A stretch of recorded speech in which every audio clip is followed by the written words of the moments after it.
Welcome back, everybody. Welcome back to the channel. Sorry, I was just having a little chat about hereditary things that people can do, like rolling your tongue and whatnot. So got a little off guard, but welcome back to the channel. This is United versus everybody. I am Sean, and I can't roll my tongue, so I didn't inherit that from anybody, but I can do this. Can you guys do that? These are the weird things that take up some of my time. But in any case, we're here tonight to have a little bit of an awkward chat. We are just a few days away from our Europa League match against Bodo Glimt on Thursday. Thanksgiving for those of us here in the States or abroad. I don't know where they celebrate Thanksgiving in their own way or not, but we have Thanksgiving. You guys let me know what you guys are getting up to on Thursday, but we'll do a preview for that one later on this week, probably Wednesday, depending really on when the press conference is. But we'll do a preview on that one later on this week, so keep an eye out for that because I am going to have a lot of big questions and a lot of big things to talk about for that one after this first match. But today, though, I wanted to get your thoughts on a few things.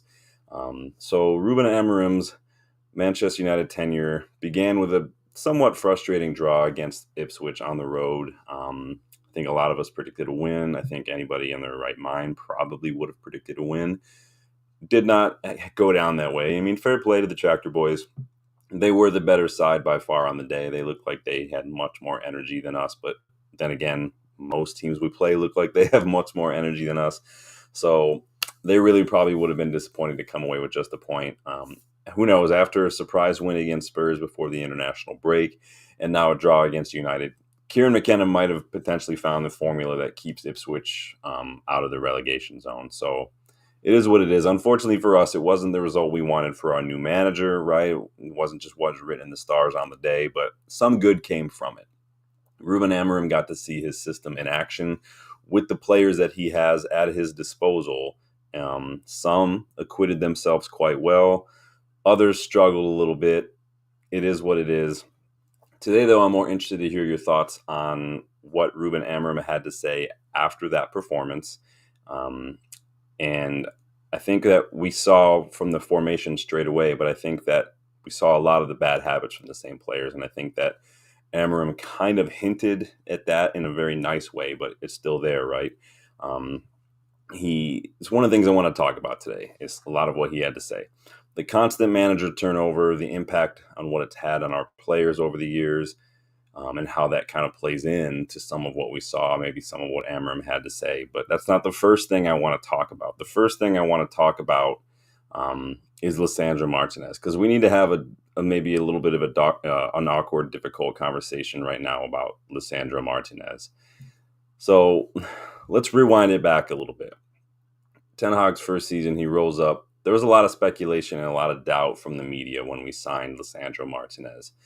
Some pundits have backtracked and they took the L on some of those poor takes that they had, but others have remained silent about Licha, even after he proved them wrong. Graham Souness. Sorry, I'm allergic to D-bags. After a bright start to his United career, Martinez's first season in a United shirt came to quite an abrupt end that April due to a foot injury. Remember, it was like a metatarsal fracture. At the time, it was a big loss. It was a huge bummer for a lot of us, a huge bummer for Ten Hag, for the rest of the teammates, because we struggled without him. And it was an innocent foot issue, right? It wasn't like he pulled up with a calf issue. It was a contact thing, metatarsal thing. It is. It wasn't like a hamstring or a calf or a groin thing. But it didn't mean he missed the remainder of that season, and he also missed much of that summer while he recovered.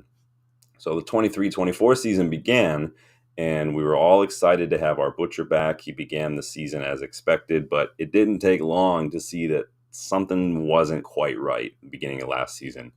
Licha was slow, he was stiff, a little hesitant, just not at all himself, right? And lo and behold, further scans on the foot revealed that it wasn't fully healed, meaning he's going to have to miss another time out. He actually ended up missing another 100 days and a further 26 matches that season to correct what was, quite frankly, a misdiagnosed issue.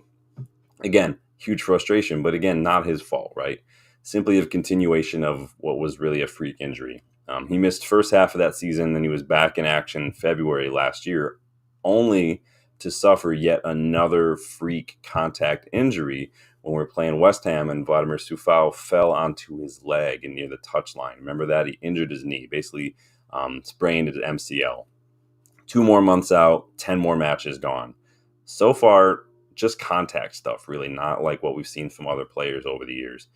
But the problem comes not necessarily from the injuries themselves. It comes from the nature of the injury sometimes, but also the time out. When your whole job revolves around running, jumping, sprinting, turning, pivoting, stopping, pushing, all that stuff, legs, and you miss that much time, the recovery is going to be rough. That's why we haven't seen Malacia really back in action yet.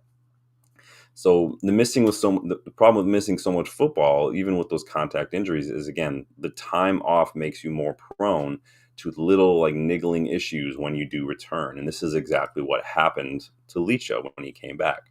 Shortly after coming back from his knee injury, he picked up a calf issue and then immediately missed another month. He played just 11 games total last season because of those injuries. Not a good look at all. Sorry, someone's chatting to me real quick. It's so rude, but I have to make sure I don't. It's important stuff. All right. So if you remember, he picked up another muscle injury just a few months ago to start this. It was like mid-September. He came off. I think Varane had to come off another one. So again, another muscle-related injury. So long injuries out from contact. Now he's got 2 non-contact, just muscle-related issues after that. And then most recently on this recent November international break, we heard from the Argentina coach. He came to Argentina camp with a hip/back injury that basically forced him to return early from international duty. And he ended up not even being part of the squad on the weekend to face Ipswich because apparently he's still kind of carrying that around. It's frustrating. All right. A lot of it is raising some eyebrows. A lot of it is, creating more questions and answers. Licha knows how frustrating it is for us to watch him struggle with these injuries. He was speaking to an Argentine newspaper not that long ago. He said, "It is hard to repeatedly go through injuries because injuries destroy your head. They fill you with fear, with mistrust. Emotionally, everything is negative. After the injuries, you become insecure. You stop believing in yourself. You don't even walk well. You don't know what will happen to you." I am one of those who does the thing that things happen for a reason, that he says always. The injuries have improved me a lot. They make me a better person and a better player, a better professional. After everything I went through today, I feel very calm, very emotionally balanced. I felt that it was a goal that at some point I had to accomplish. So basically he's saying that there's a reason for him doing this. He's going to learn what that reason is, and he feels like it's made him better. Like learning how to cope with the injury setbacks, even repeated ones, has strengthened him in that area. And sometimes you only learn that stuff by having to go through it. And that's just the way it is sometimes in life. You can only strengthen in some areas in your life by going through shit. I guess it makes sense. There was that old saying, a smooth sea never made a skilled sailor, right? You have to go through struggles. It is what it is. It does make you stronger in the long run. But again, like with most things, it does matter more about what you learn from it. Danny B in the house. Good to see you, my friend. I know a long time no see. Danny, did you see your boy Dorgu scored the winner for Lecce today? I was keeping an eye on that match earlier. Mostly because I wanted to see how Dorgu was getting on. Obviously, we've been linked with him, and Danny's a big fan. So, according to Licha, though, he's strengthened mentally as a result of the injuries. But the question now is how he'll cope physically moving on from this. It's one thing to let it mentally, but your body needs to also be able to handle some of this, the recovery, the little niggling after effects, like some of these calf and some of these back issues that prop up after long-term injuries, because these can stick around. We've seen that from many other footballers. The little things, especially when you get into things like ankles and hamstrings, the things that are connected, it's hard to shake those off. Gareth Bale, for instance, struggled with calf issues for like years and years and years. It pretty much ended his career early, unfortunately, because he just couldn't shake him. Obviously, we know Phil Jones, was forced to basically retire a little earlier because he could not shake some of those injuries. Shaw's been injured a lot for us. Obviously, half of the 10 years he's been here, Shaw's been fit. And it's these kind of things that do pop up. Then he says, no, I didn't know it was on. Yeah, it was on earlier, man. I was checking it. Rajat, welcome back, my friend. How are you? Danny throwing some love out there. Appreciate you guys. So Add to the fact that not only has Leach had two very long-term, very serious contact injuries, but very long-term, and then now he's struggling to cope with some of these niggling little after effects that you get after you're recovering from long-term injuries. Add to that his penchant for and his enthusiasm and his, I guess, his passion for, we can call it to be nice, for a tackle, for a high intensity play style. When you add that to the equation, it's not a stretch to maybe worry and almost anticipate that he's going to pick up more injuries. We saw something like that with Eric Bailly, for instance. The dude was just, there was no such thing as a simple stay on your feet kind of tackle with Eric Bailly. That dude was throwing himself everywhere, and he was constantly getting injured as a result. And I'm not trying to blame him. I'm just saying, like, that's part of what goes into the equation, right?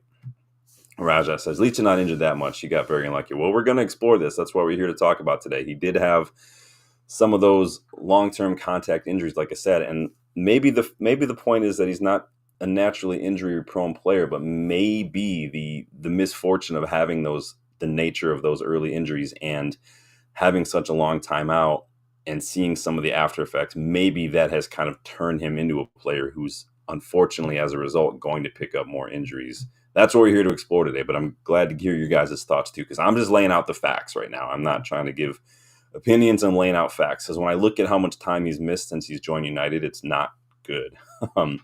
So while he's not, like you're saying, Raja, he may not be one of those naturally injury-prone players, but again, long-term foot, long-term knee setbacks may have shifted his overall fitness, his overall recovery, and his overall risk for picking up injuries in general. And the question is this something United should be worried about? Is this something that we should be planning for looking ahead? Is there a reason that we've been looking at left-footed center backs like Branthwaite for the last year or so? Those rumors really picked up steam, and we started making those offers while Licha was pretty much off, like while he was basically recovering. These links with left-footed center backs like Branthwaite, they're not going away anytime soon. Is that a position we maybe need to look at strengthening? We're already going to be losing some people for free in the summer, but that's why I want to know your thoughts. Are Man United going to try to sign Diomande? I have no idea at this point who Manchester United are going to try to sign. We've been linked with so many people, but a left-sided center back wouldn't go amiss. I think that, especially if I don't think we're going to lose Maguire, Lindelof, and Evans all in one summer. I think that would be a bit misguided, in my opinion. I think one of those should probably stay. And if I had to pick one to stay, it would probably be Maguire. But needless to say, there's a very real chance that we could. And if that happens, we're only looking at 3 fit center backs in the first team, one of whom has not kicked the ball for us competitively since preseason. So Bashali for free. We talked about him in another video the other week. He plays for PSV. He's 26, 27. He will be free. He is left-footed. He's very good on the ball. Look at his metrics on FB Ref. We went through those the other week. He could be a really good quick pickup. I don't want to see us spend 70 plus million on Jared Branthwaite. I think that would be a huge waste of money. Not because he's bad. I just think that you don't need to spend that much on someone like Branthwaite. I don't think he's that good personally. Danny thinks we need 2 center backs. We might need to see if we can maybe. Well, there was that rumor that Kukonki was going to be joining the matchday squad, and then we didn't see him in the matchday squad yesterday for Ipswich. So maybe there's a chance that we can promote a youngster and maybe go try to find someone on a free. Who knows? Raja says we need to sign one more CB. Yeah, we might need rather play youth here. We got some guys back there that can play. Armour, Kukonki can definitely jump into the squad. The question is, are they going to go the Kambwala route, and they're going to want more minutes than we can offer? If their agent is sitting there telling him, hey, this other club down in like the championship will start you, they might go the Kambwala route and just go go play there. I mean, and you can't blame them necessarily. We have to convince them that it's in their best interest to stay and be considered rotation and be part of the squad. There's a role to play, even as a youngster, even if you're a squad player. That's an important role. But we also do need to look at center backs, I think, as well. Johnny and Maguire, no problem if they leave. Yeah, it's going to be hard for us if all 3 leave is the problem. Again, linked with Branthwaite, there are a bunch of other players out there that we could do. DeLitt, Yoram, Branthwaite does not look like a bad back 3. I mean, everyone's got a different opinion on Branthwaite. Everyone will have a different opinion on Euro and DeLitt as well. Shaw, we saw Shaw come in and play there yesterday for a little bit. I think that's probably going to be Shaw's role moving forward. But the question is, can Shaw stay fit? Shaw is always just, he comes back after being out for 2 months. He plays like 2 matches, and then he typically just picks up an injury again. And it's usually just in training where he gets an injury, right? So Kakonki, too young for a loan. I'm not saying loan. I'm saying, hey, this club down here in the championship will get you and start you, or will play you. You'll be in the squad kind of thing. And again, Campbell was young. He wasn't even playing first team minutes for us, and the dude jumped over to La Liga. I don't even know if he's playing though, but it's hard. We're in that weird place. So is that a position we need to be looking at? Is Licha becoming injury prone, not through any fault of his own, not because he's naturally just injury prone like some players, but have the long-term injuries that we've seen him suffer to his knee, to his metatarsal, have those kind of turned him into a player that we can expect to kind of pick these up, because these injuries aren't going away. We haven't seen him play a ton. We saw him play earlier season, and he was just, it was almost like he was overcompensating a little bit for being out for so long, that he was trying to get involved in everything. He was rushing forward. When I was honestly, it's odd, but when he played at left back those couple matches, I actually thought he looked better than when he was playing at center back earlier this season. He was just doing what he needed to do. He wasn't trying to get too fancy. He wasn't rushing out of position too much. He was just handling his business, and I thought that he looked fine when we made him play left back. Left back, January, says Rajai. We'll see, man. It's going to depend on money and who's available. Danny says Todibo was poo tonight, like you said. Thank God. Yeah, if you guys didn't check, I jumped on United TV on Rich's channel earlier. And just made a quick comment. Like, we might have dodged the bullet with Todibo. I mean, obviously West Ham won. They did us a favor by, keeping Newcastle from extending that points gap. So we're not that far off of jumping up to like 7th or 8th or 9th place. But Todibo just didn't look great. He looked kind of shaky. He was making some mistakes. He didn't look great. So I'm not saying he's a flop or anything. I wouldn't have want that player playing like that at United right now, if that makes sense. Can't play twice a week. Talking about Shaw. Sports predictions. How are you, my friend? Good to see you, my guy. He's perfect for that left center back, though. Yeah, Shaw is definitely, that's probably going to be his role. I'm not saying that we plan on that we just expect like Shaw. Well, that's it going forward. We don't have to worry about. I'm saying if Shaw stays, if he stays fit, that's probably the role. That's just the way it is. So everybody's showing the love. But the question is Licha becoming injury prone? I want to know your thoughts on that, because I worry, like I said, that he's not naturally injury prone, but the injuries that he's picked up are they've kind of expedited some aspects of injuries and fitness and recovery time that we might not have seen him struggle with had he not picked up those injuries. Raja says Mazraoui was great. Yeah, and that's something that, if you remember, you guys were jumping on before we started any matches on the Amorim, that I was maybe expecting Mazraoui to play there. I think he's good.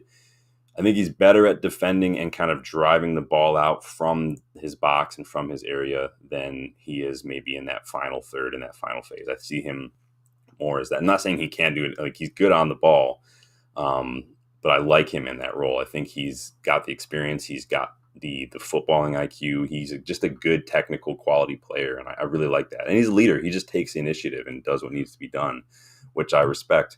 RSV, man, how are you, guy? Hope the shirt's working out for you. If you guys remember, RSV was the winner of the giveaway the other weekend when we did the kind of the who fits, who doesn't fit in the Amorim system video. So big up RSV. He says, hopefully the board signs a left wing back, a proper midfielder to complement Ugarte, Casemiro, and a striker like Gyökeres. I don't want Gyökeres to a rival.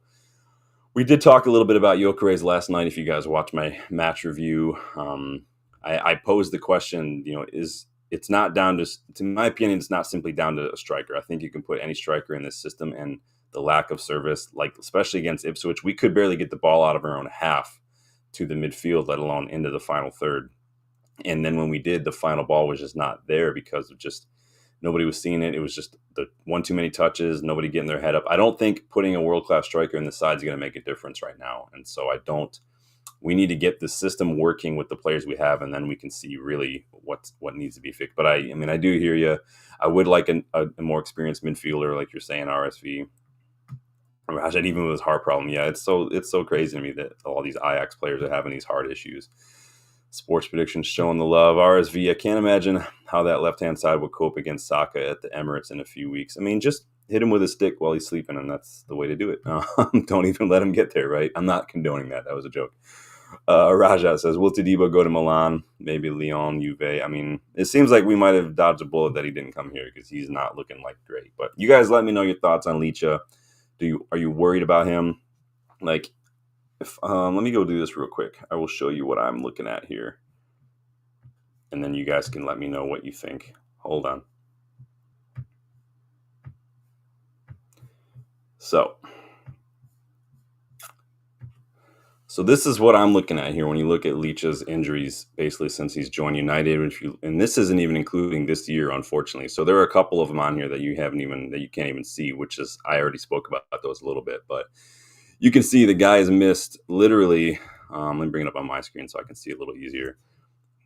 188 days last season with 3 separate injuries, 42 games missed. And that was just last season. Season before, which was Ten Hag's first season, he missed 14 games, 77 days with that one metatarsal issue that was not ever fixed. Before that, he did miss a few matches at Ajax.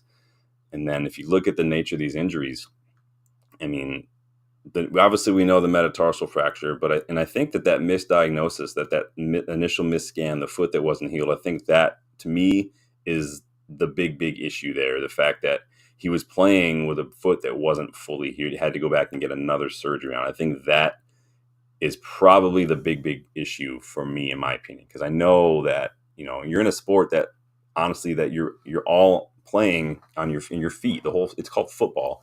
If you got a broken foot and it's not healed, you're going to feel it. I mean, when I tore ligament in my ankle in May, I knew immediately. I've rolled my ankle many times. It happens when you play football. It's going to happen. I knew immediately when I rolled it that time that it was totally different. Could not. And when you know it's bad, when you feel every symptom except the pain. I felt dizzy. I felt weak. I felt like sweaty. I felt a little nauseous. Didn't feel pain for like 10 minutes, and then the pain kicked in. I was like, all right, I need to go to urgent care real quick. So those are the injuries that Leach has had, not including this season. You guys let me know what you think. Sports Fiction says, bros, our player don't even know how to break opposition press, bro. Yeah, we did not do well with that last night. I think Casemiro and Eriksen kind of were a little bit non-existent. West Ham are crap. West Ham are not having a good season, but they somehow managed to pull one out in Newcastle. I don't see Eddie Howe's Newcastle tenure being long for this world. Danny B says 100 definitely need proper cover for Licha. Bashali will be a smart free transfer. Yeah, if you get free transfers like Bashali, like Angel Gomez, and then you augment that with like young players like a Nippon, like a Mastantuono, and then you maybe look at where your bigger priorities are. Maybe you prioritize someone like an Alphonso Davies if he can stay fit. Maybe you set that as your big signing and then see from there what you're going with. You've not spent a ton of money. The wages that you might have to pay Davies and the sign-on fee, they'll be offset by the fact that you've got a couple of free players, a couple of cheap youngsters who can rotate, and you have people in the squad already. Plus, you've got youngsters in the academy coming through that, Danny, like by next summer, they're going to be another year older, and you're really going to have a better idea of who in that academy could jump into the matchday squad. Not in the starting 11, but maybe get some minutes at the matchday squad. Yo, apparently San Marino replied to a tweet. They said they can probably beat this Man City side. I mean, my buddy's church's co-ed indoor league can probably beat this Man City side right now, at least the way Pep's over there fondling his ball sack on the touchline. What a freak, by the way. Did you guys see that video? So weird. David Moyes, you are a fool, Andy Tate. Sportjic says Son Leach will be okay. He's one of those players that has character, and he has character and fighting ability. No one's ever going to doubt that, right? No one's doubting his character and his fighting mentality. What I'm doubting is his body's ability to recover after those long-term injuries. Because what we've seen so far, he's had 3 injuries since that have kept him out of the squad a lot this season already that have nothing to do with the contact, but they could have a lot to do with how long he was out and stuff. He's got a calf issue. He had another muscle issue. He's got a back/hip issue. These aren't contact issues. Like this is why I'm asking the question. Again, I'm not saying definitively. I'm saying where I'm at a little bit, what are my concerns, and I'm asking what you guys think, and I'm just putting the question out there. Raja says, do not really need Gomez. Look at Gonçalves, maybe get Trincao off Sporting as well. Don't know what they will do. Find out. Future. The reason I like Gomez is he's a good age. He's doing very, very well. And if we're going to be losing Christian Eriksen for free and Gomez is available on a free in the summer, it seems to me almost like a like-for-like swap a little bit. That's the reason I like him. I think he comes in and he basically takes over that Eriksen role, but he's a little younger. He knows the club, which I think helps. So, Raja, they were very poor when they played with Wolves. Yeah, Trincao, I remember he was at Braga. I liked him at Braga, and he went to Wolves, obviously. Then he was at Barca, too, as well, after Wolves. He seems like he's doing well, but again, it's one of those things where you never know. And so, again, Gonçalves is good, but, he could be a Bruno Fernandes or he could be like an Antony. You never know. You literally never know. But typically the players from Sporting tend to do pretty well. Like Ugarte is doing well. Porro. Mateus Nunes has been hit or miss. I think Mateus Nunes never should have gone to City personally, but that's just my opinion. But those are Leach's injuries. Like I said, you guys let me know what you think. I just wanted to put the question out there because I'm starting to worry. I defended him, and it was like when people were calling him injury prone in the last couple seasons, and I'm like, these injuries are contact injuries. Like, can't really blame him for that. It's the stuff that's been happening in the last 6 months, though, that kind of worry me. So let me know. Be a high fee, big risk. Yeah, you definitely. Yeah, I think and part of me doesn't think like maybe some fans where I do kind of look at the finances a little bit. I do kind of look at it maybe the way, I'm not saying I'm on par with like a director of football or anything, but I think part of me does tend to look at things through that lens as well. Like what's good financially. I know we have PSR stuff we're still navigating. I know that the Glazers kind of left us in the lurch a little bit. We still have players on high wages that probably shouldn't be here. And I do have to look at that. And I do think if you can get players for free like Angel Gomez, and if you look at it as a recruitment team and say, this guy improves our squad. If you look at someone like an Alphonso Davies, a Daniel, Olivier Bashali, these players that are free, and even like Kirkes will be free in June. Like if you look at that and say, this is a player that's on our list, he's a player we like, this is like, and he's free, I think that's to me, that's a no-brainer. If you can save money on a player who, if your scouting team, your recruitment team looks at and says, like on paper and what we think profile-wise and mentality, and I think that what Ruben Amorim kind of hinted at is it's going to be more about mentality right now anyway when they're identifying talent.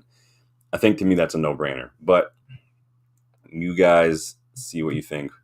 When did Pedro Gonçalves play with them, Wolverhampton? Danny? No, we're talking about Trincao. Trincao played for Wolves a few years back. Skriniar. I wanted Skriniar when he was all set to leave Inter for free. I think he was only 25, 26 at that time. That was one that I was like, why we should be looking at that. We should be looking over that. At the time, we needed a center back. This was pre like Varane. I know maybe it was like first season of Varane, but I was like, that's a no-brainer to me. Varane at the time, I've never been shy from saying like I've been frustrated with Varane's injury record. He's never really played more than a couple dozen matches in the league in the last several years, and so I was constantly worried about Varane personally. Honestly, now would only be a break bank for Premier League players and maybe Gyökeres. Yeah, if you get Gyökeres, you're basically saying like we don't think Højlund's there yet, and we're giving up on Xerxes already. But we'll see. Ineos are the ones that brought Xerxes to the club, so they must have a plan for him. Remember, Højlund wasn't an Ineos signing. Who knows? Raja says he's apparently available as January in a cheaper deal. Who? Are you talking about? I need names. Sports predictions. On Sunday, we played heavy on the left side, and not a lot of our players thought to switch the play to their right wing back. Yeah, we weren't seeing that switch. There was a couple times where the switch from like Mizraoui off to the left wing was on. It's just nobody's getting their head up. But we've been guilty of that for a while. There's oftentimes Garnacho was making a run and no one picks him out, and you can tell he gets super frustrated. But yeah, we do have a problem with not getting our head up a lot, and it's a little frustrating. Problem is that Ipswich's press weren't allowing us to get the ball to the players that could make those passes. We were kind of struggling just to get it out of our defense. If you look, especially in that second half, we were playing like a horseshoe passing pattern like we did late on with Ollie when we just couldn't break somebody down. We couldn't get through a pass. It was like we were too afraid, tried to move the ball. I would have liked to see Mazraoui kind of drive out the ball a little bit. Eriksen and Casemiro aren't really going to help. Casemiro can't drop deep and pick up a ball. Neither can Eriksen because, especially against a pressing team, they're going to lose the ball. So it would have helped. But again, this is what I said yesterday. Amorim is going to look at that and see, what the issues are. 2017 Raja, but I think it could be wrong. Dallo tried it. Yeah, Dallo. Part of that was, and I think that Amorim was saying that a little bit. Part of it is a little bit of habit, but Dallo does like to get forward. He does love that. We saw it again yesterday. I told you guys, Dallo loves that just deep bombing run to try to get on the end of something. We saw it one time yesterday. So moving on from Licha, if you guys do have any final thoughts, throw them in the chat. But moving on from Licha, I want to get your thoughts on something Ruben Amorim said after the match yesterday, because it does relate to something that I've said on here several times. So he mentioned that the players struggled yesterday with overthinking. They were thinking too much. They were sort of getting stuck in the moment, caught between two minds, you might hear commentators say sometimes. Amorim suggested that they've been used to doing things a certain way, and now they have to do things differently, and it caused a bit of confusion in a moment. He said it wasn't a lack of confidence or anything. It was just adapting to not just a new system or new patterns in general, like a new formation, but also adapting to just a new way of understanding the game, with something he said in his comments earlier in the week. Basically, a new way of playing football is what they're struggling to adapt to, a new way of just looking at, reading, thinking, and playing the game overall. He says they used to pass the ball and then project themselves forward. Now it's different, so they think. And he used Diogo Dallo as an example. He said he used to pass the ball and cut back into the middle as a midfielder, but now he has to stay in his position. It's difficult for the players. Makes sense, right? You spend more than 2 years learning the way Ten Hag wants to do things, and just when it starts to become the norm, when you start to maybe get used to it in your mind at least, and you develop some mind memory, some muscle memory with that system, Ten Hag sacked, and now he's replaced with a new guy with a totally new system. You might have to play a totally new role in and think and fight every single bit of pattern and habit that you spent the last 2.5 years developing. Like that's not an overnight process. And Amorim has only had a couple of training sessions with these guys, and so it's not going to happen right away. That's not necessarily a new thing to football, right? And it's definitely not new for many of these United players, like having manager turnaround. But this is the issue that we're talking about here: 6 managers in a decade for a few of these players, and not only did each of these managers kind of use a unique system, but they were sacked 2 years into the job, basically. So the players, again, kind of like what Amorim is hinting at, the players over the last decade, like guys like Rashford, Shaw, and players who've been here for a while, they've had enough time to learn a new system, only to then have to completely forget that system and try to learn a new one. They're just constantly on this cycle of 2 years learning, then immediately forget, and then learning again. I'm gonna get caught up with some of these chats real quick. Dallo tried to think, yeah, Dallo getting very overplayed. Yeah, that could be. I mean, I've said a couple of times, I think a big part of Dallo's struggles have been the fact that we haven't had fit left backs for a while. Only he and Mazraoui have been fit, and so he's had to basically play everything. The one time I've seen Dallo not play was when Collier played, and a couple times Licha. But so Dallo's been playing quite a bit, but he also has been making some mistakes. But we do know that when you're fatigued, the first thing that goes is your focus and your concentration. So this isn't me making excuses. This is me just laying out what could be a contributing factor. Sports Prediction says, would we get pressed and squeezed on the left, but never switched to Ahmad? And I remember in 2012, our 11-man United team would always make a few short passes and then play it long. So sweet to watch. Yeah. These players, I mean, fatigue, some rust. I mean, Ipswich definitely looked 100 times more energetic, 100 times more lively than we did. We did struggle to play it out from the back, and we did move the ball a little slow. But we've seen that. And this is kind of what we're talking about right now, is that they come from a system where we're wheeling out from the back a little slow, taking a little too much time on the ball. And you can tell Ipswich had their triggers when we were trying to press, trying to play out from the back, so they just made it a little difficult for us. So, again, we can't take any credit away from Ipswich for playing that way, and we know that they like to press high, so we should have been prepared for it. Mean Wolverhampton, Portugal FC 1.5, yeah, they do wasn't like that with George Mendes FC. Didn't like a lot of George Mendes clients go to Wolverhampton a while back. If things don't improve before Christmas, just play 3-4 youths. Can't get any worse. Yeah. I mean, I have no problem promoting youth if they're ready, but I think there's only one way to know if they're ready. So I think honestly, before we go blow a lot on Quenda, I think who's only 17 and playing in the Portuguese league, no offense to the Portuguese league, but I think we probably should look at some of the players in the youth team and see, all right, can we try a couple of these to start before we start spending money on a 17-year-old? Like, let's just talk about that. Rich, getting involved, man. Good video tonight, my guy. Appreciate you stopping by. He needs to kick something. Big up everybody showing the J-Ling's Millie dancing. What are we talking about? What is going on with J-Ling's? Uh-oh. Something happened with Lingard. There's some news going on that I don't know about. You guys let me know. Everybody's just getting crazy now. I'm not convinced they're all learning. Well, you mean like what we saw like yesterday? I mean, it's gonna be a process. That's what we're talking about now, because the manager turnover rate is a big part of why so many players who have been here for a while don't look like they've improved on an individual level. I'm not saying it's the only reason. Again, it sounds like I'm making excuses. I'm not. I'm just laying out the potential contributing factors. And this is, I mean, you guys know this is something I've said many times. The players do carry responsibility for their individual development, right? The way they play, the effort they put in, all that kind of stuff. But like I've said before, studies have literally shown a definitive correlation between turnover and individual player development. You know, I've got this book back here, Edge by Ben Littleton.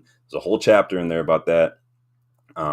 There's a study in that chapter that looked at data from 9 different sports across several decades, and it shows a correlation between poor individual development and higher turnover rate. There's a definite correlative there. So I do feel for the players a little bit in the fact that the club just has kind of let the players down in some regard by just getting the managerial appointments wrong, by not having a plan when it comes to appointing new managers, by just basically appointing managers and just letting everything completely change every couple of years. That doesn't create the best environment for any sort of for the club to grow and be and progress, let alone the players. And Sir Jim kind of said the same thing, right? Raja says, play Hoyland and Xerxes at 9, center forward, play real center forward, not an average left wing. Xerxes looks lost, says Rich. Yeah, and I've said that a couple times, like verbatim, man. Like, he just looks lost. I think Danny said he kind of looks like a headless chicken sometimes. I don't know if he's just overwhelmed. And the thing I've said many times is, like, I'm willing to give him time, but I need to know why we bought him. Like, what was the plan? Same with Mason Mount. Like, what was the plan with Mason Mount? And I need Xerxes to do better with the situations that he's in, with the shots, opportunities he gets, the passes that he plays, the touches that he makes. System or not, like, system has nothing to do with, like, those kind of situations. I need him to do better with the little time he does have in those moments. But you're right, he does look a little lost. Maybe he's overwhelmed. I don't know. Bro, the system is not really the problem. Like Ruben said, the players need to think the game and understand the game, says Sports Predictions. Yep, and that's what we're talking about right now. You know, kind of like that turnover rate. So imagine, like, if you're working at a job and, like, you're good at it, you like it, it's what you love to do, but, like, every few years a new boss was hired who basically had a completely different way of doing things, and you had to constantly just forget the way you've been doing things and then try to learn new habits and implement those new habits all at the same time. Like, you'd get frustrated, you'd get a little lost, you'd probably look at times like you had no idea what you were doing. And this is kind of what we're seeing. So, like, while we saw yesterday that the players' average positions on the pitch were kind of a spot-on reflection of the new formation, right? If you remember that, the average position chart I showed you guys, the real issue, and like what Sports Predictions is saying, is not the system, it's not positioning, it's what the players are doing in these moments, in these various scenarios when they're in those positions. Like Ruben Amorim said, like, Dallas positioning is fine, but he's going from a system where he was used to doing one thing and then doing another, but now he's got to do something completely different. And players are in that kind of overlap right now where they've got to make a transition mentally in how they're understanding the game and everything. And that's what he means when we're going to suffer a little bit.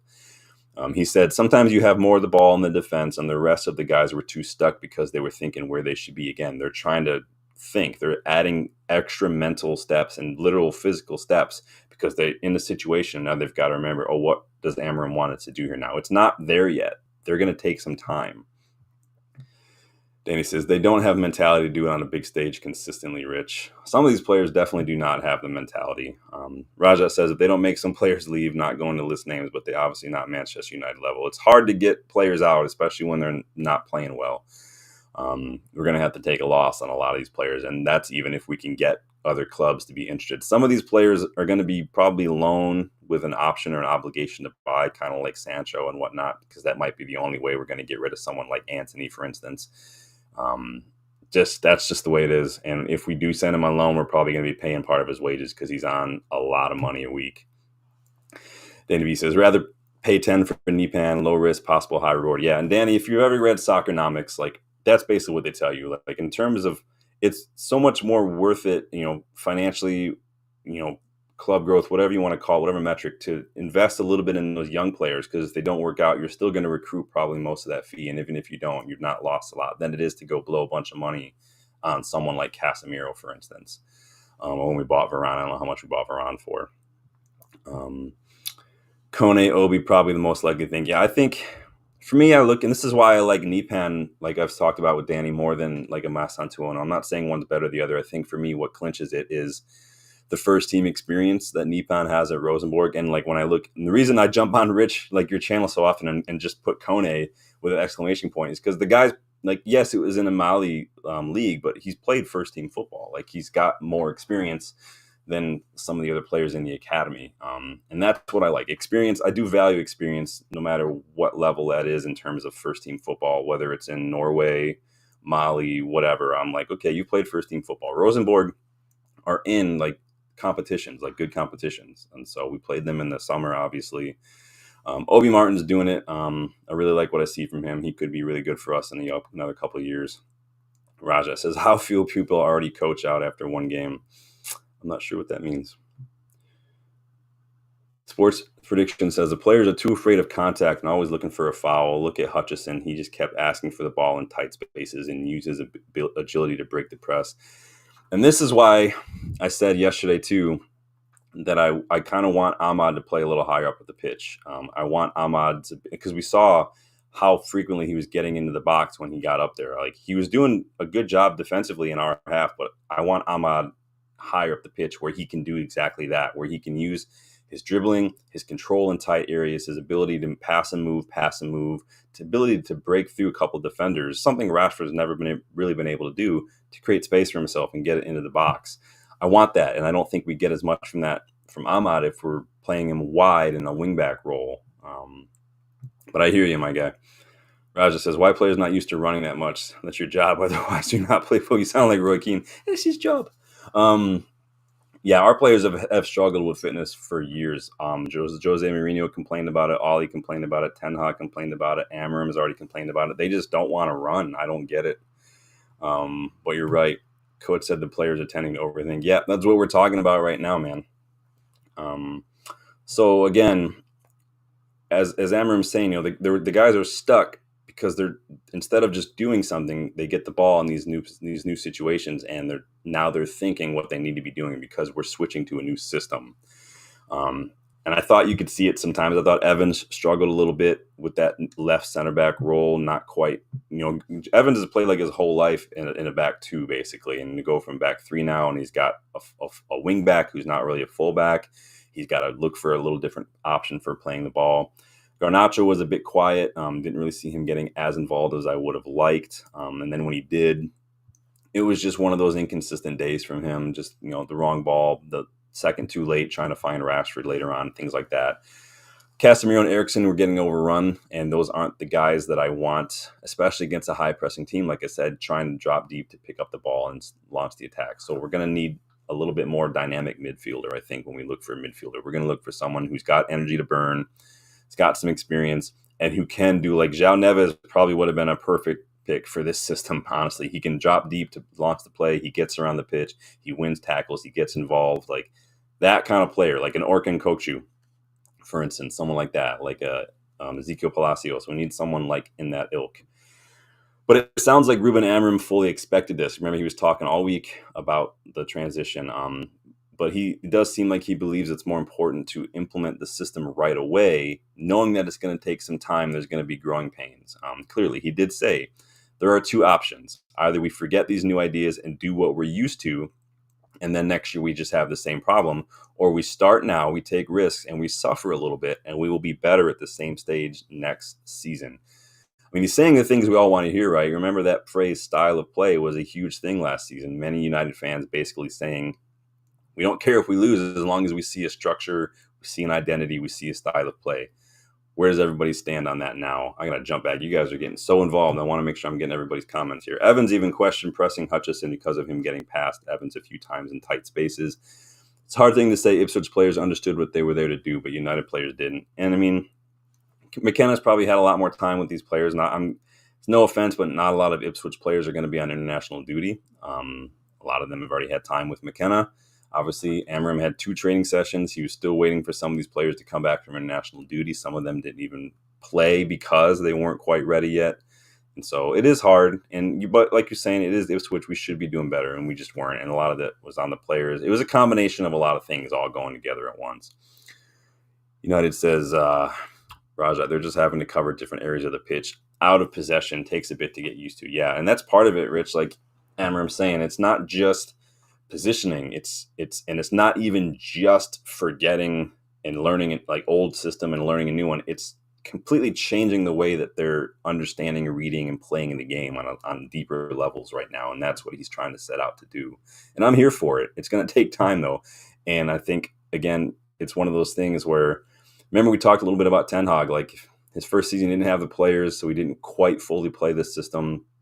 I think Amorim is just jumping right in, and he's looking at it like we're going to find out who can hang and who can't. Raja says, being Ruben out after one game who was all right game is crazy. I don't know anyone who's already Ruben out except for the English media, personally. Rich says, sports predictions true. Also, some United players pressing and some not causes more problems. Yeah. And again, that's part of the understanding of the game. Pressing is not just running after and closing down someone with the ball. It's knowing how to press, when to press, triggers, how to coordinate the press, kind of things, timing it, and things like that, communication. There's a lot more that goes into pressing than just chasing my ball. Otherwise, I can put a team of 11 dogs out there and they'll chase the ball down. My dog does it all the time. There's more to it than that. And then you have the added thing, well, what do you do when you win the ball? And if you got a player who has no idea what they're doing because they're not technically, like, the footballing IQ is not there, they're going to be like, I have no idea. Danny B says, Nipan can play multiple positions. The number 10, number 8 off the flank. He's really strong, both feet, real tight work rating, grit. Yeah, you guys know I love me some Nipan. He's such a good young player. United TV says, Garnacho just needs more guidance. Yeah, with some good coaching, some patience, and I think Garnacho is really going to remember what happened when Ronaldo showed up. It was similar profile, similar style, similar that youth, you get it. Trying to do a little too much. And there was that training, those early days of training where he wasn't passing the ball, he wasn't getting his head up, he wasn't finding teammates. And basically the coach has just told his teammates, just kick him, tackle him, go in hard until he learns how to pass the ball. Stuff like that, you might have to have a little bit of tough love when it comes to Garnacho because it's about the team. And so hopefully he'll have some good coaching. I think that it's going to be a combination of working with him as a young player, but also like he's going to be learning a new system. So we're going to see. United TV says, I think a new signing to play along Ugarte for next season. Yeah, I do think we're going to need a midfielder to play because I don't think Kobbie Mainoo is going to – I don't want him playing every single game. We've seen that he's already gotten a little burnt out, and I think he's too young, kind of like Garnacho, to play every single game. So I need someone who is a little less defensive than Ugarte, someone who is a little bit more creative, a little better on the ball, a little press resistant with the ball. I think I'd like someone in that profile. So if you guys have any suggestions, let me know. And Danny agrees with you. He says, yeah, definitely need another center midfielder too. Yeah, I think we could. I mean, you get Gomez on a free, you get maybe someone a little more experienced, and then you get Nipan or Mastantuono come in and rotate up top. I mean, who knows?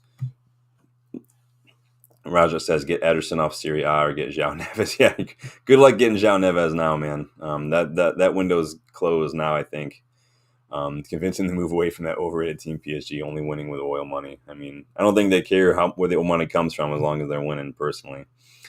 United TV says it'll take a couple of big windows to get the squad right, but I'm ready to be patient. I think, and that's the thing, like, what is it about this now that people are getting a little more patient about? Because I've noticed that, and I've even said it feels a little different, but you guys let me know why you think that is, why you think people are a little bit more patient now to get behind this appointment, to get behind this. Is it the ownership? Is it Amorim? What is it? You guys let me know. Danny B says, I like Ederson, but we're paying big money. I just go get João Gomez. Yeah, Danny's loving him some João Gomez from Woods balling this year. João Gomez, and mad respect for João Gomez for adding another string to his bow in terms of getting more involved in the attack, getting more involved in the goals. He had another goal at the weekend, I believe, but when he first came, he was this young kind of Casemiro-esque kind of getting around the pitch, putting these tackles, getting involved. He's turned a little bit more into like a Guimaraes kind of a thing where he's able to do a little both, and maybe that's exactly what we need. Raja says, no, United TV says no sensible fan wants Amorim out. Yeah, I don't think anybody, I've not seen a single fan who's Amorim out. He may not have been everyone's first choice, but I haven't seen any United fan criticizing Amorim after that performance. I've never seen anything. The only thing, it's media putting their spin on things. Roger says, put 10 fat guys running after cookies that are happily going to this. I'm not trying to be mean. So it sounds like, Rich is patient. Sounds like everyone's being a little more patient when it comes to style of play, because Amorim is not wasting any time implementing his system, implementing the formation. He said we're going to suffer a bit. So sounds like a lot of us are ready to be patient. Is that where you guys all stand? He's also fully aware that right now he's not going to have a ton of time between matches, with games pretty much every couple of days, with Europa League, with the Cup coming up, with Premier League. So a big part of this learning process, both for Amorim and the players, is going to happen on the pitch. We're kind of getting tossed in the deep end a little bit. There's very little time to train, at least before this first match, and we're going to have less time now. We still got players trickling in fitness-wise from international break. We still got players trickling in fitness-wise from injury, some like Yoro. Manu's coming back, Malacia is coming back, Shaw's coming back, Mount's coming back. We have a lot of injured players that are coming back here. So, and he's got to figure out how all that works. And he's not going to have a ton of time between matches to do it. So a lot of it is going to be learning on the job. He said, with this schedule, we need to rotate the team. So we will try to use that to train, to improve the team between matches. Without time, we have to find the time, and this is the only way. Some of the guys are going to play, and some of the guys in the next days will work on our idea, and then they will change the positions. So again, it comes across like Amorim is fully moving ahead, getting his system on board, getting the players to align with that.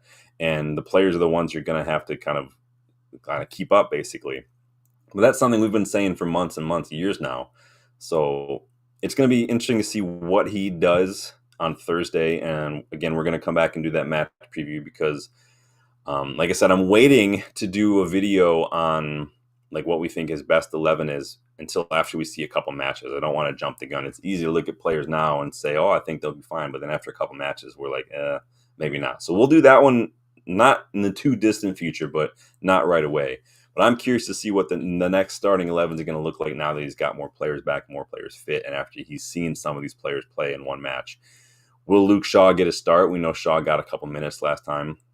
Malacia was on the bench. Manu was on the bench. Neither of them got minutes. Will they be ready? We are going to talk about that a little bit more. Obviously, we'll wait until the press conference to see what any updates are as far as team news goes. Once we've seen a few matches, like I said, we'll do another video where we're going to do a best starting 11, but I will want your help with that one. So keep a lookout for that one for sure. And let me jump back in on the chat and get caught up. Danny B says, scouts referred him to Erik ten Hag before Wolves got him, but Erik ten Hag got Sabitzer on loan, pissing me off. Well, that was more of a Glazers thing, really, wasn't it? We needed a striker that January, and we needed a midfielder that January, and the Glazers couldn't open up their pockets at all to bring in anything besides two loans. We got Weghorst, we got Sabitzer, and Sabitzer's not a bad player, but it's just frustrating. And it was the same thing with Reguilon. We lost two left backs, and the club just went out and grabbed him on loan. And I think that anybody with a brain in their skull could see, like, no, we need to think more long term here because Shaw just can't stay fit. So I don't blame Ten Hag too much for the Sabitzer thing or anything, because it's not really Ten Hag's call. He's not the one who's handing out contracts. He's not the one deciding on that. But it is what it is. Again, I do think with a little bit of just actual scouting and a little bit of willingness of the Glazers just to spend a little money, we could have maybe made a bit of a cheeky bid for like Marcus Thuram that January. He was going to be free in the summer. We could have maybe spent a little bit more and got him from Mönchengladbach for like 10 million rather than them losing him for free. But this is I'm not in charge, so it is what it is. Danny B says, yeah, 100. So, but I get the frustration, man. I do. It's hard when you have a player you like and they're going someplace else. I've struggled with it for a long time. And Wolves, they don't seem like they're slowing down. Didn't they get that kid from Fluminense in there, Andre or whatever? Was that Fulham? I can't remember which one. I haven't watched a ton of either, honestly. But you guys let me know your thoughts on the bad habits that maybe Amorim is referring to. Just the patterns of play that these players are used to, the time it's going to take for them to kind of shake off the old ways of doing things and try to kind of implement the new ways of doing things. Because we've already seen it on the pitch. Amorim himself is talking about it. We've spoken many times about manager turnover and the hindrance it places on individual player development. If you guys do want to learn about that, I suggest go buying that book, Edge. Ben Littleton literally only writes bangers. This is such a good book. As you can see, I got a ton of notes in here and everything, but this book, I refer to it all the time. Such a good book. Anybody who wants to get into coaching, anybody who wants to get into like leadership roles, this is a really good book because it's not just about football. The whole book is about what business can learn from football. It is obviously Thomas Tuchel's in there. They talk about let Bilbao in there. Obviously, Graham Potter's in there and things. So good book. Danny says, yeah, settling in well at Wolves, Andre. Yeah, so Wolves are getting some good scouting. Hopefully they can shake off that early season rut and move forward. But how about we end things on a little bit of a positive note? Because I just spent the last 55 minutes kind of being a little bit of a Debbie Downer. Sorry about it, Devin. But I mostly just want to hear your thoughts on that stuff. Why don't we talk a little bit of transfer news to close things out today? So Danny will be happy to hear that Graham Bailey has reported that United are currently monitoring Wolves attacker Matheus Cunha. Remember, they bought him from Atletico Madrid not that long ago. He's coming in. Wolves play a similar system, and he slots in behind the striker Jakob Larson, I think is the guy's name. Oh, Strand Larson. Sorry, I get him confused with another winger. But that is who Graham Bailey has been linking us with. He does seem a perfect fit for our system because he already plays that system. Slots in behind the striker. He's having a decent season so far. I like the look of him personally. I'll tell you who else fits our system pretty well, at least in that striker role and the way we play, is freaking Alexander Isak. That dude literally plays exactly how we should be playing a striker in this system. Making runs, running off the back of defenders, getting in these channels, and Newcastle just try to play early balls in around in those channels to get to him, and he usually gets on the end of them. I think Isak would be a great fit for our system.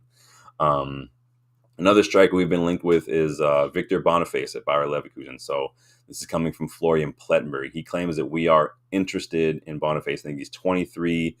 He's contracted to like 2028, I think, still. So it's a long contract. So if that was something that was legit, we would have to pay a lot of money for him. But you guys think there's something to these striker rumors? I know that people are going to go on and on about Gyökeres, linked with 2 more strikers today. You guys let me know.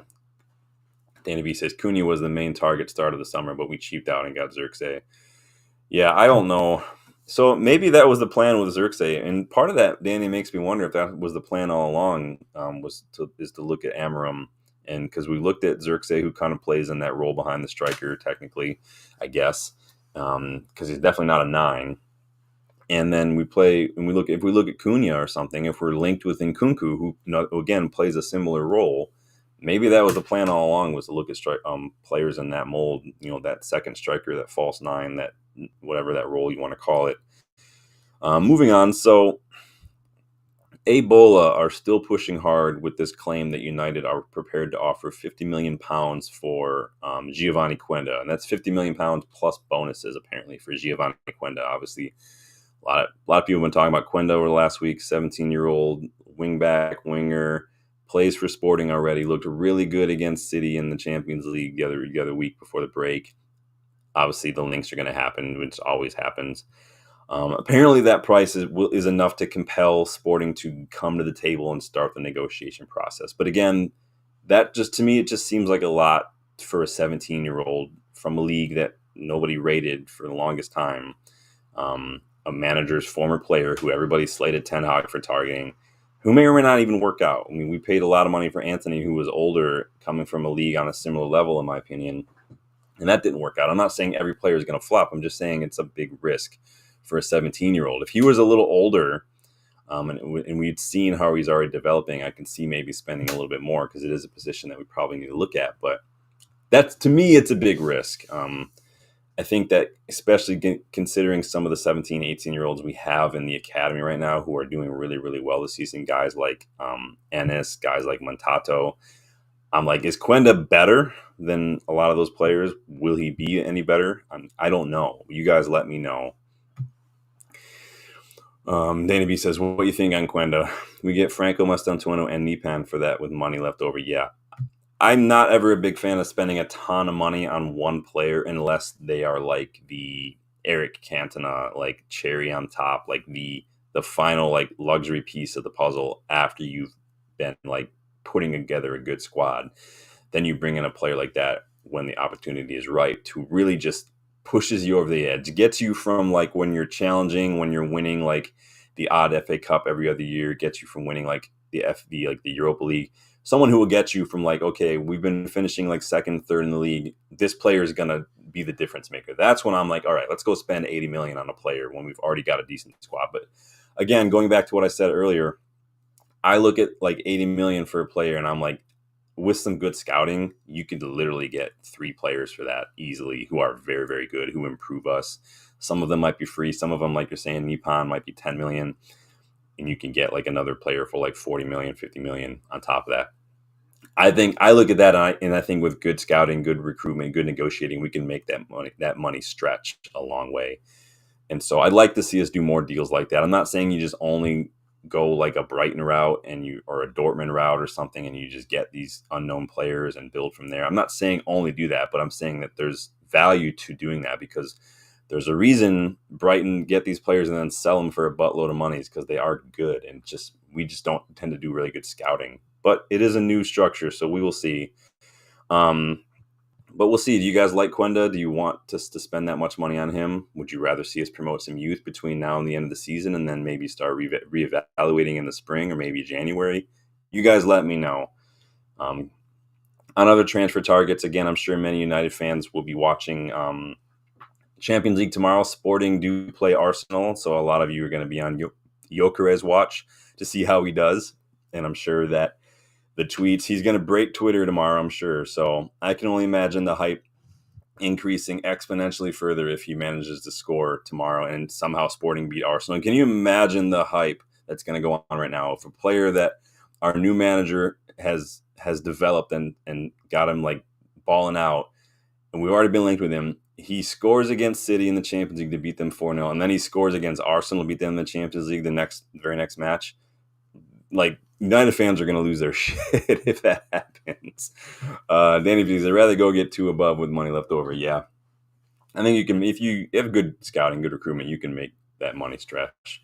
But that is pretty much going to do it for me. Like I said, I know yesterday I wasn't planning to do a video today necessarily. I always say that, but then I always end up doing it right.